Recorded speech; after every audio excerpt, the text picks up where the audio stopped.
भगवान श्री हरि क्षीर सागर में शयन कर रहे हैं। और आज क्या है? आज देवशयनी एकादशी। आज से भगवान क्षीर सागर में योग निद्रा में 4 महीने के लिए शयन में चले जाते हैं। आज से ही महात्माओं का चातुर्मास प्रारंभ होता है। अब ये कब खुलेगा?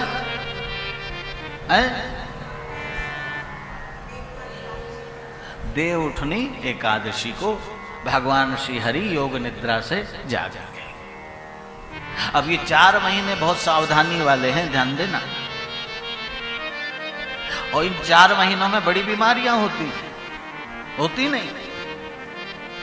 ये 4 महीने बड़े खतरनाक होते हैं। और नहीं पूछ लो, पीछे डॉक्टर साहब बैठे, इन 4 महीनों में ही ज्यादातर बीमारियां होती। क्यों? क्योंकि मालिक जो पालनहार हैं वो तो शयन में चले जाते हैं। कहने का मतलब ये है, जब मालिक घर में ना रहे उस समय जो मेंबर लोग हैं उनको और भी ज्यादा सावधान रहने की आवश्यकता होती है। ऐसा नहीं कि मालिक गया अब तो आनंद ही आनंद। अगर इस चक्कर में पड़े तो किसी ना किसी बीमारी में फंस जाओगे। इसीलिए 4 महीना बहुत संत लोग चातुर्मास करते हैं। आश्रम से बाहर भी पैर नहीं रखते। आश्रम से, घरों से, जहां पे वो रहते हैं वहां से बाहर पैर नहीं रखते। 4 महीने तक केवल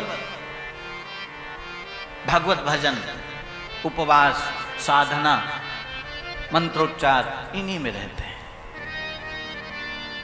भगवान श्री हरि शयन करने के लिए चले गए। कहते भगवान क्षीर सागर में शयन कर रहे हैं और इधर भगवान के मन में एकाएक विचार आया कि सृष्टि का सृजन किया जाए। और मेरे भाव से ऐसा है कि अकेले में भगवान का भी मन नहीं लगता होगा, नहीं? अकेले में तो मन लगता नहीं। तो शायद परमात्मा ने ये विचार किया कि मन लगाने के लिए कुछ रचा जाए। और जैसे ही मन में संकल्प हुआ वैसे ही परमात्मा श्री हरि की नाभि से एक कमल उत्पन्न हुआ है और वो कमल अथाह जल राशि को चीरता हुआ जल के बाहर आया और उस कमल में एक पुरुष का जन्म हुआ।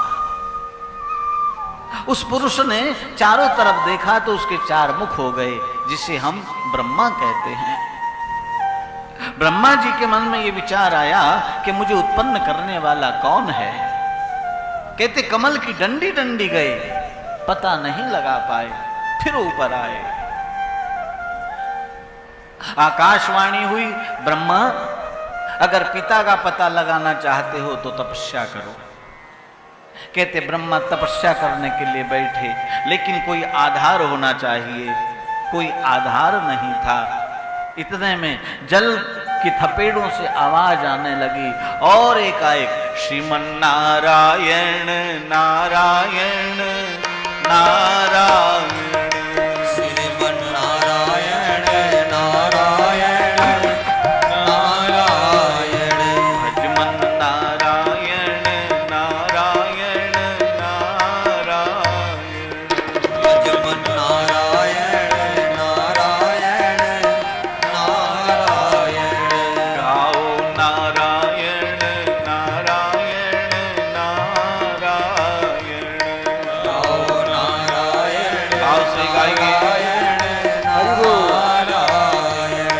बोलो नारायण नारायण नारायण, बोलो नारायण नारायण नारायण, जल में नारायण, थल में नारायण, जल में नारायण, थल में नारायण,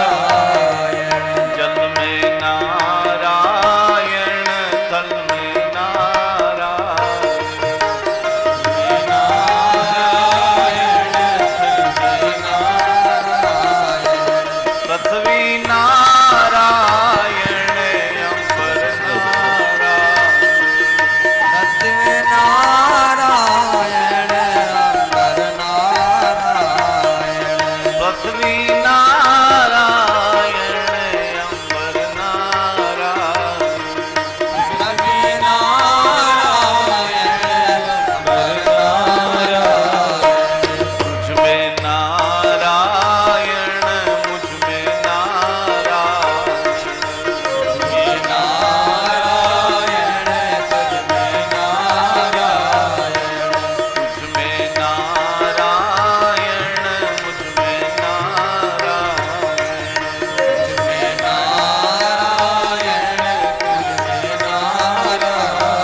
तुझ में नारायण इसमें नारायण उसमें नारायण इसमें नारायण में नारायण इसमें नारायण उसमें नारायण इसमें नारायण में नारायण सब में नारायण नारायण नारायण सब में नारायण नारायण नारायण श्रीमन नारायण नारायण नारायण श्रीमन नारायण नारायण नारायण गाओ नारायण बोलो नारायण नारायण बोलो नारायण गाओ नारायण बोलो नारायण गाओ नारायण बोलो नारायण श्रीमन नारायण नारायण नारायण श्रीमन नारायण नारायण नारायण भजमन नारायण नारायण नारायण मन नारायण नारायण नारायण कहते हैं भगवान नारायण का प्रादुर्भाव हुआ है। ब्रह्मा जी ने प्रार्थना की है, प्रणाम किया है, प्रभु मेरे लिए क्या आदेश है। ब्रह्मा जी को आदेश हुआ सृष्टि का सृजन करिए आप, और ब्रह्मा जी ने सृष्टि का सृजन करना प्रारंभ किया। लेकिन सृष्टि बनाते हैं, लेकिन बार बार सृष्टि बिगड़ जाती है, क्योंकि चारों तरफ जल ही जल है। पृथ्वी तो कहाँ है? पाताल में है। हिरणाक्ष जो है वो पृथ्वी को पाताल में ले गया है। कहते ब्रह्मा जी बनाएं बार बार लेकिन बिगड़ जाए, बनाएं बार बार लेकिन बिगड़ जाए। अंत में पुनः परमात्मा का ध्यान किया और ब्रह्मा जी की नासिका से एक छोटा सा जीव निकला। उसने देखते देखते बारह का रूप धारण किया और ब्रह्मा से पूछा क्या चाहते हो। ब्रह्मा जी ने कहा मुझे आदेश हुआ है, लेकिन मैं सृष्टि बनाता हूं बिगड़ जाती है, पृथ्वी को लेकर आए। भगवान बारह हुंकार भरते हुए पाताल में गए हैं और हिरणाक्ष को ललकारा है युद्ध के लिए। भक्त और भगवान का युद्ध हुआ। अंत में परमात्मा श्री हरि ने ऐसी गदा घुमा करके मारी कि हिरणाक्ष के प्राणों का अंत हो गया और पृथ्वी को अपने अग्रभाग में रखा। पृथ्वी को अपने अग्रभाग में रखा। देखा होगा ना आपने वो चित्र है? बारह का अवतार जानते हो ना, वो सामने चित्र है। भगवान ने पृथ्वी को अपने अग्रभाग में रखा। इसका मतलब है कि पृथ्वी को मुख पे रखने का मतलब है पृथ्वी को मुख बनाया। कहते हैं महाराज इसके बाद पृथ्वी ला करके दी और ब्रह्मा जी ने सृष्टि का सृजन किया। 10 प्रकार के सृष्टि बनाई। जल चर नभ जल चर थल चर नभ चर नाना चल चर थल चर नभ चर नाना जे जड़ चेतन जीव जहाना जे जड़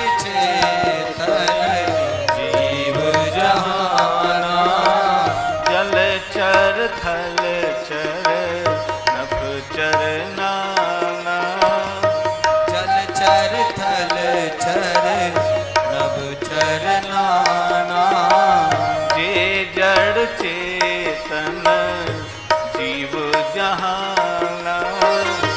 जे जड़ चेतन जीव जहाना। मंगल भवन अमंगल हारी। मंगल भवन अमंगल हारी। मंगल भवन अमंगल हारी। मंगल भवन अमंगल हारी।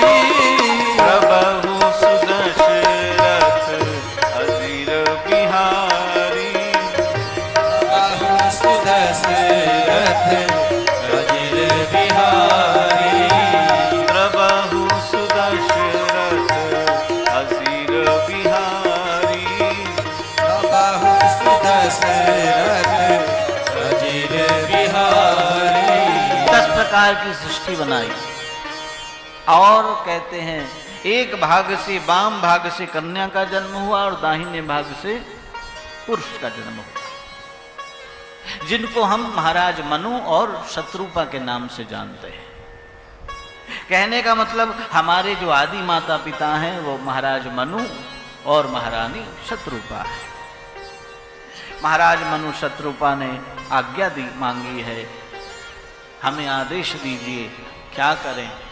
ब्रह्मा जी ने आदेश दिया कि यहां से मैथुन सृष्टि प्रारंभ हो। यहां से मैथुन सृष्टि प्रारंभ हुई। कहते महाराज मनु के 2 पुत्रों का जन्म हुआ, उत्तानपाद और प्रियव्रत। 3 कन्याओं का जन्म हुआ, आकुति, देवहूति और प्रसूति।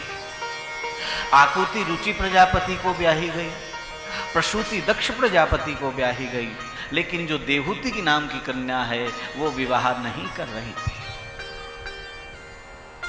क्यों? क्योंकि हमारे देश में एक ऋषि थे जिनका नाम था करदम, और करदम का मतलब है कर लिया है इंद्रियों का दमन जिन्होंने, उसे कहते हैं करदम।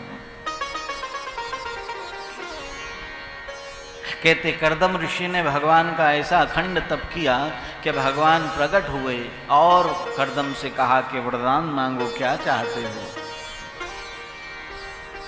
क्या चाहते हो। करदम ऋषि ने कहा कि प्रभु जिसको आपका दर्शन हो जाए और उसे किसी चीज की आवश्यकता रह जाती है, अब कुछ नहीं चाहिए। परमात्मा ने बार बार कहा तो करदम ऋषि ने इतना ही मांगा, बार बार वर मांगहु हर्ष देव श्री रंग, पद सरोज अनपायनी, भक्ति सदा सत्संग। कहते भगवान ने कहा कि करदम मैं भी तुमसे कुछ मांगना चाहता हूं, मांग लो। करदम ऋषि ने कहा प्रभु कैसी बात कर रहे हैं, सारा संसार आपसे मांगता है और आप मुझसे मांग रहे हैं, मैं भला आपको क्या दे सकता हूं।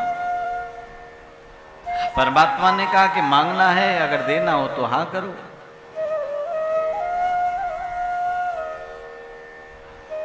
करदम ऋषि ने कहा प्रभु जो सब कुछ तो आप ही का है, आदेश करें। करदम मैं तुम्हारा पुत्र बनकर आना चाहता हूं।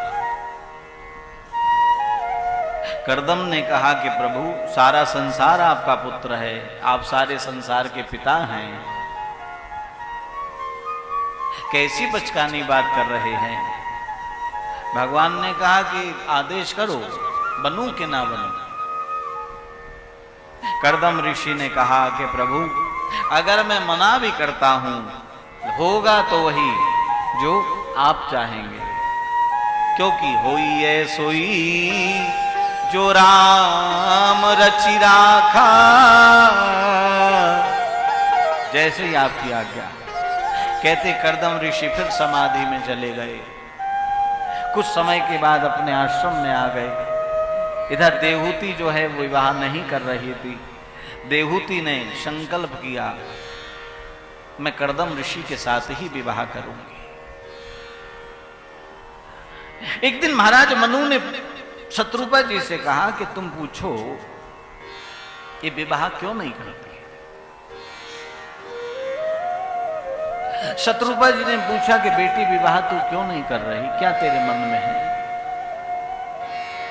देवहूति जी ने कहा कि मां, मैंने जाने अनजाने में कर्दम ऋषि को अपना पुत्र बना लिया है, अपना स्वामी मान लिया है, पति मान लिया है, इसलिए विवाह उन्हीं के साथ करूंगी।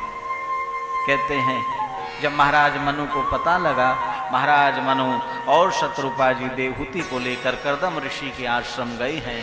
इधर महाराज कर्दम को पता लगा कि महाराज मनु पधारे हैं, बैठने के लिए आसन बिछाए और इसके बाद खड़े होकर स्वागत किया है। महाराज मनु आए हैं, प्रणाम किया है और कुशलता पूछी। महाराज मनु और शत्रुपा जी आसन पर बैठ गए, लेकिन देवहूति जो है वो आसन पर नहीं बैठ पाए। देवहूति ने आसन को प्रणाम किया और आसन को प्रणाम करके दूर होकर के बैठ गई। दूर होकर के बैठ गई। इसके बाद कर्दम ऋषि ने देखा, श्री राम जय जय राम, श्री राम जय राम, श्री राम जय राम, श्री राम जय राम, श्री राम जय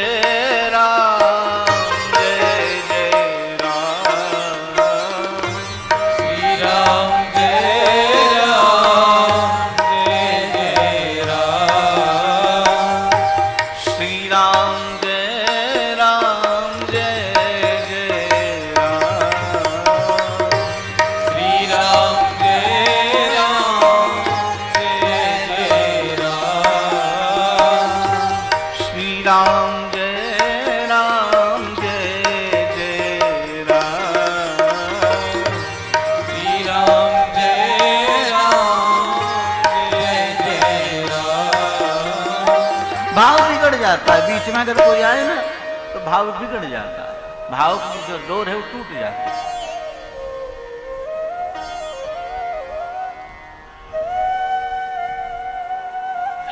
मेरे गुप्ता जी हैं तो वो कहते हैं कि गुरुजी आपकी कथा जो है ना वो गुरुकुल परंपरा वाली कथा है, और ये जो श्रोता बीच में आते हैं ना ये सब पब्लिक स्कूल के पढ़े हुए हैं। तो पब्लिक स्कूल का पढ़ा हुआ बच्चा वो नहीं समझ पाएगा मर्यादा क्या होती है। इसको तो वही समझ पाता है जो गुरुकुल में पढ़ा हो, जो माता पिता गुरुओं की सानिध्य में बैठा हो। वैष्णव परंपरा में तो यहां तक है महाराज कि ठाकुर जी के सामने सीधे होकर चलते भी नहीं है, जितनी बार जाएं झुक करके जाया जाता है। ऐसी परंपरा है, जोर से बोला भी नहीं जाता ठाकुर जी के सामने। लेकिन गुप्ता जी कहते हैं कि गुरुजी ये जितने पब्लिक स्कूल के पढ़े हुए हैं इन पे असर पड़ने वाला नहीं है। लेकिन मैं फिर बताऊंगा, हमें वो काम कदापि नहीं करना चाहिए जिससे किसी के मन को ठेस पहुंचे या किसी को तकलीफ हो, चाहे वो कोई भी कार्य हो। मैंने बताया आप अपने घर से निकले और जैसे ही आप घर से निकले वैसे ही आपने सब कुछ चढ़ा दिया। ये केला, फूल, पैसा ये तो एक माध्यम है। आप निकले और आपने चढ़ा दिया। जैसे आपने मन में संकल्प किया मैं कथा में जा रहा हूं, समझ लो आपका सब कुछ चढ़ गया। इसलिए इस बात का ध्यान जरूर रखें। कथा में प्रयास करें। अगर कथा प्रारंभ हो गई है तो आगे ना जाए।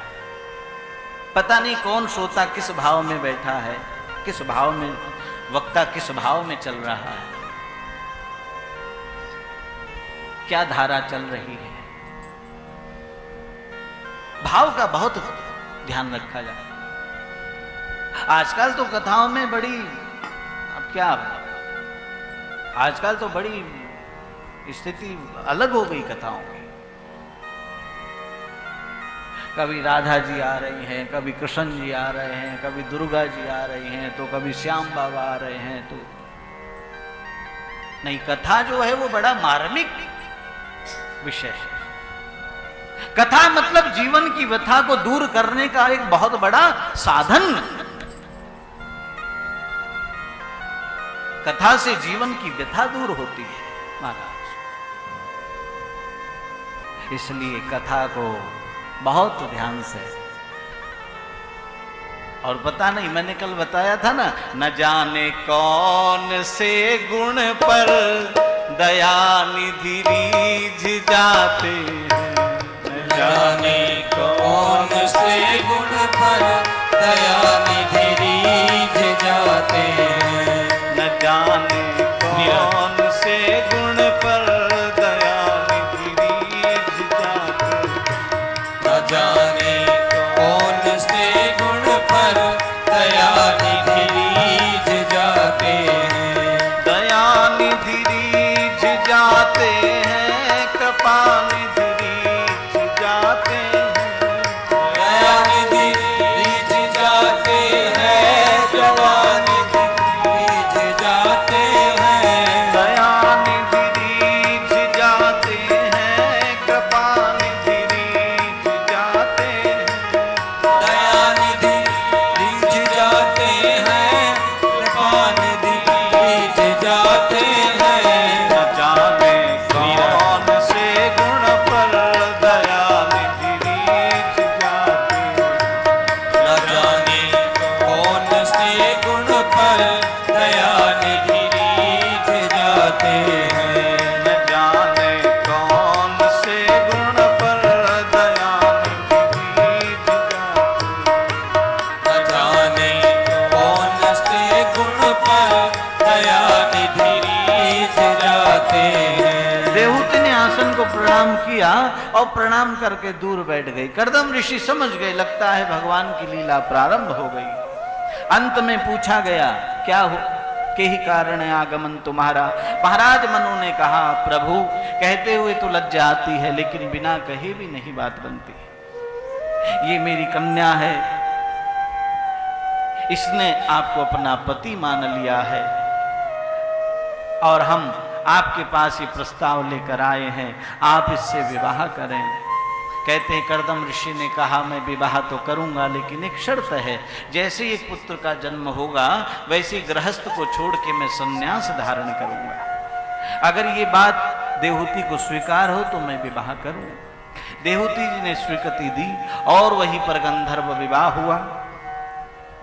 देवताओं ने आकाश से पुष्पों की वर्षा की है, गंधर्व विवाह हुआ। इसके बाद महाराज मनु और शत्रुपा जाने लगे। शत्रुपा जी ने कहा कि बेटी, तेरा प्रस्ताव ठीक नहीं रहा। तू राजघराने में पली और एकाएक वन में इस पर्णकुटी में जीवन तेरा कैसे बीतेगा। देवहूति ने कहा कि मां, आपका दिया हुआ जो संस्कार है वो मैं भूली नहीं हूं, वो अमिट है।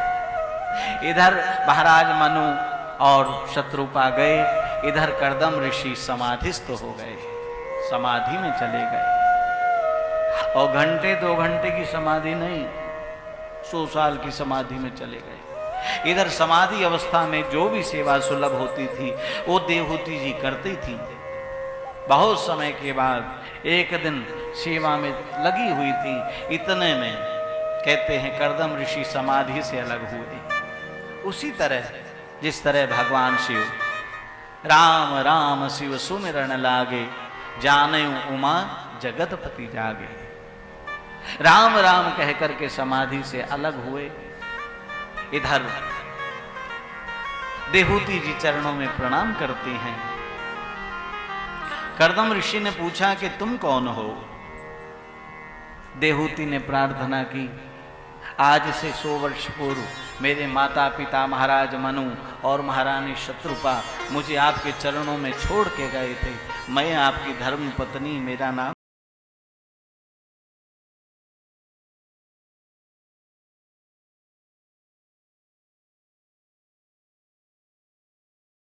आनंद टीवी से जुड़ने के लिए आप हमें व्हाट्सएप करें 9277395752 पर।